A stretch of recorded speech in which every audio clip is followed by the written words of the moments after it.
එල්ලෝ කොහොමද සුද්දා? ඔයගොල්ලෝ හොඳින් ඉන්නවද? ඉතින් මාත් අවුලක් නැහැ ඉතින්. පුරුදු සුවයෙන් ඉන්නෝ. මොකෝ කියන්නේ මේ අවුරුද්දට රෙදි එහෙම ගත්තද? අපි නම් කලින්ම රෙදි ගත්තා. රෙදි ගත්තා කියන්නේ කඩවල වල පුදුම සෙනගක් ඉන්නේ ඒ වගේම තමයි මේ ඇඳුම් වල මිල. ඉතින් එක ගත පහක්වත් අඩු කරන්නේ නැහැ. මේ ටැග් වල තියෙන මිලම තමයි. ඒ වගේම තමයි ඉන්න සෙනග මේ ගොඩක් අමාරුයි රෙදි ගන්න. ගොඩක් තේරිච්ච ඇඳුම් තියෙන්නේ. ඉතින් ඔයගොල්ලොත් ඇඳුම් ගත්තද කියලා අලුත් අවුරුද්දට මට කමෙන්ට් එකක් දාන්න. අපි නම් පැෂන් කරා. නෝමල් ඉතින් පැෂන් කියන්නේ ඉතින් ගොඩ රෙදි ගන්න අපිට සල්ලි නැහැ. පුළුවන් විදියට ඉතින් රෙදි ටිකක් ගත්තා. මේ වීඩියෝ එකෙන් පස්සේ මේ වීඩියෝ එක දානවා අනිවාර්යෙන්. ඒකත් ඔයගොල්ලෝ බලන්න. බලලා ඉතින් කමෙන්ට් එකක් එහෙම දාන්න. දාලා ඉතින් තාමත් ඔයගොල්ලෝ මගේ channel එක බලන්නේ අලුත් කෙනෙක් නම් subscribe කරලා එහෙම නැත්තම් පල්ලෙහා තියෙන රතු පාට subscribe button එක click කරලා bell icon එක all දාලා තියාගන්න. ඉතින් අලුත් වීඩියෝ එකක් ආපු ගමන් ඔයගොල්ලෝගේ phone එකට notification එකක් එනවා. ඉතින් ඒකෙන් බලන්න පුළුවන්. හරි වැඩි කතා ඕනේ. අද මං ඔයගොල්ලන්ට වීඩියෝ එකක් අරන් ආවේ. අද අපේ තේ කෑල්ලේ දලු කඩන දවස. ඉතින් දලු කඩන පොඩි වීඩියෝ එකක් අරගෙන ඉන්න මං ඔයාලට කතා කරේ. ඉතින් අපි බලමු වීඩියෝ එක.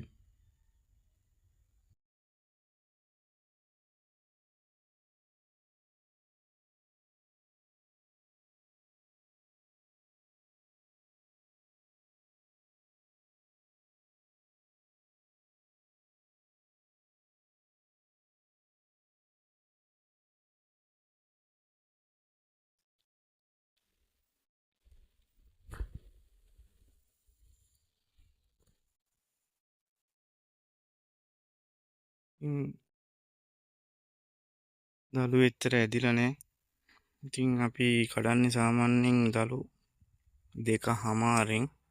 දෙකමාරෙන් කියන්නේ ඔයාලට අයිඩියා එකක් ගන්න මං කියලා දෙන්නම්. දැන් මේක අපි මේ කොලේ එකක් විදියට ගණන් ගන්නවා. මේකයි දෙකයි මේ චූටි කොලේ හමාරක් විදියට ගණන් ගන්න. එතකොට අපි මෙතනින් දල්ල කඩලා ගන්නවා. දෙකමාරෙන් තමයි අපි සාමාන්‍යයෙන් තේ දල්ල කඩන්නේ. දැන් තමයි තේ දලු කඩන ගමන් ඉන්නේ. අපි ගිහින් බලමු එයා ළඟට.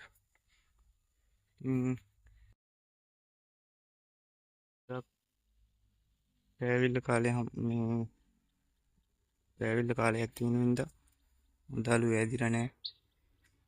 පොඩ්ඩයි කඩන්න තියෙන්නේ. සමහර ගස්වල නම් දලු ඇත්තෙම නැහැ. එහෙමත් ගහක් තමයි දලු ටිකක් තියෙන්නේ.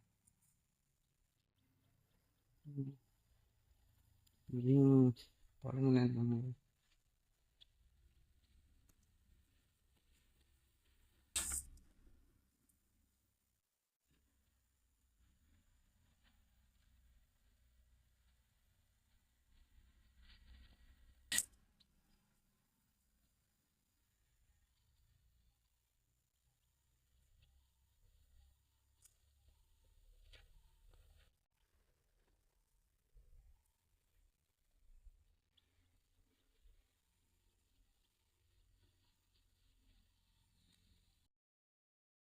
මල්ල පිරෙන්නවත් නැහනේ. මල්ල පිරෙන්නවත් නැහනේ.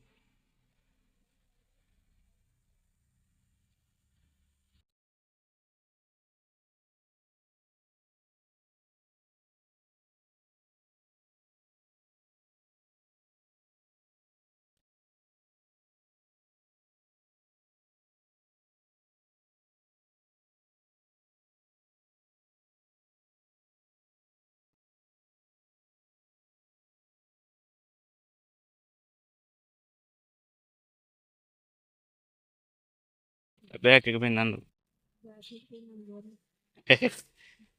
අර විදියට කඩාගත්ත දලු මේ විදියට බෑග් එකට දාගන්න. බෑග් එකේ තියෙන්නේ කඩපු දලු. නැන්දම් මතේ දලු කඩනවා.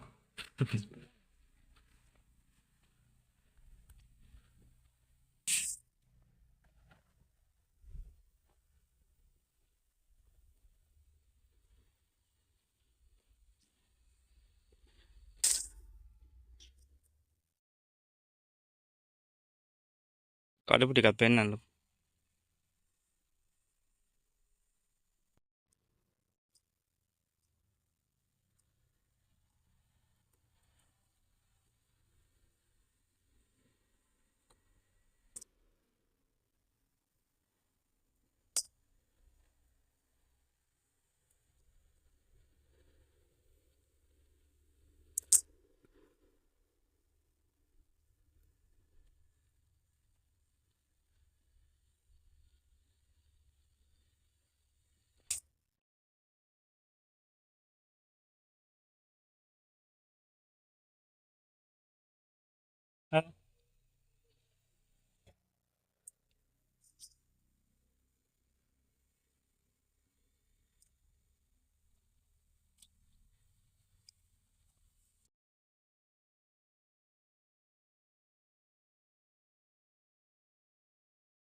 ඉතින් අවුව වැටලා තියෙන හින්දා ඔයාලට දිලිසෙනවා වගේද පේන්නේ.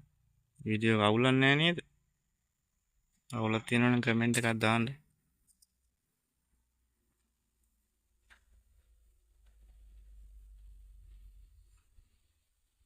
ඉතින් ඔය විදිහට තමයි ඉතින් දළු ගොඩක් කඩන්න නෑ.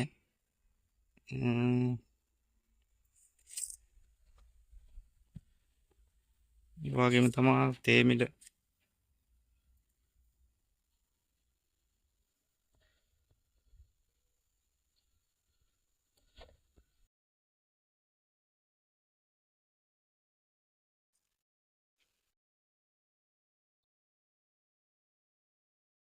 ඒත් කප්පාදු කරපු තේ අතු කැලිත් තියෙනවා.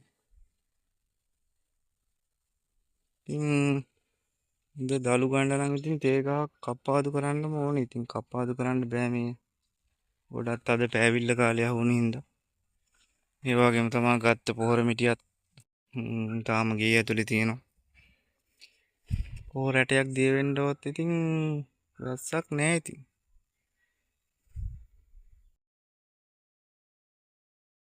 රජයේ සහනාධාර කීවට රජයෙන් කිසිම මේ තේ පොඩි තේවතු හිමියන්ට ඉතින් කිසිම සහනාධාරයක් නැහැ.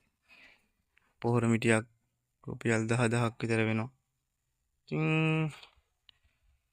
රජයෙන් ඉතින් නෑ කිසිම ඉතින් උදව්වක්. අපි හොයාගත්තොත් ඉතින් අපි කනවා. ඒක තමයි ඉතින් තීරය.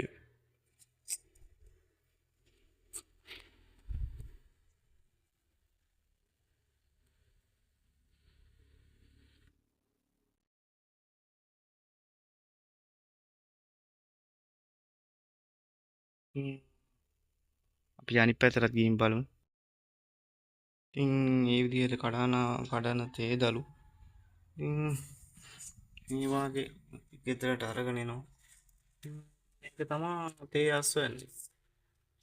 ඉතින් හැම කොලයම බලන්න මම අර කියපු විදිහට තමයි කඩලා තියෙන්නේ. දෙකමාරෙන් කඩලා තියෙන්නේ. ඔයාලට පේනවද දන්නේ. හලෝ මේක තමා නියම ඔරිජිනල් තේ දල්ද. විදියට ඔරිජිනල් තේ දල්ද.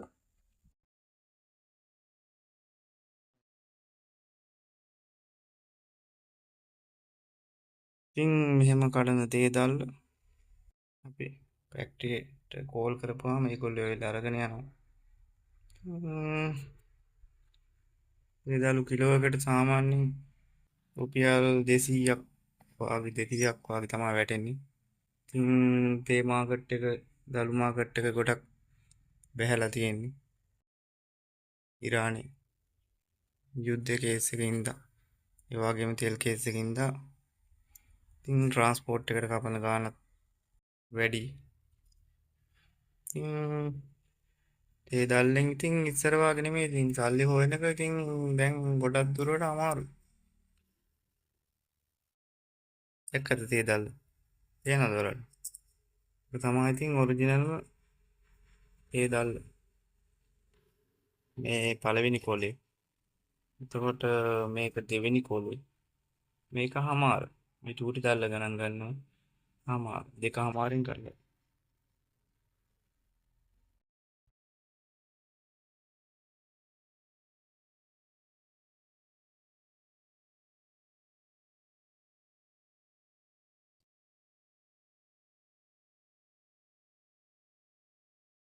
ඉතින් තේ දල්ලක් කඩලා ඉතින් තේ කුඩු වෙලා ඔයාලගේ අතට එන්න ඉතින් සෑහෙන ක්‍රියාවලියක් තියෙනවා ඉතින්.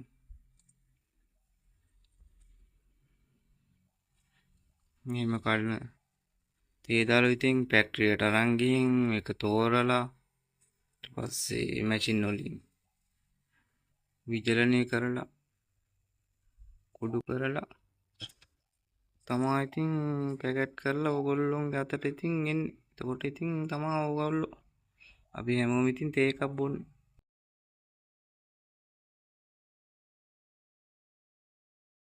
දළු අවුවේ සරත් එක්ක ඉක්මනට මැලවෙනවා. ඉක්මනට ඉතින් ෆැක්ටරියට යවන්න තමා තියෙන්නේ ඉතින්. ඒකට ඒගොල්ලෝංගෝ අපි කෝල් කරපුවම ඒගොල්ලෝ නියෝජිතයෙක් එවනවා. එයා ඉතින් දළු කිරලා ඉතින් අපිට දළු පොතේ ලකුණු කරලා ඉතින් පස්සේ තමා ඉතින් අපිට දළු වලට මිලක් නියම කරන්නේ.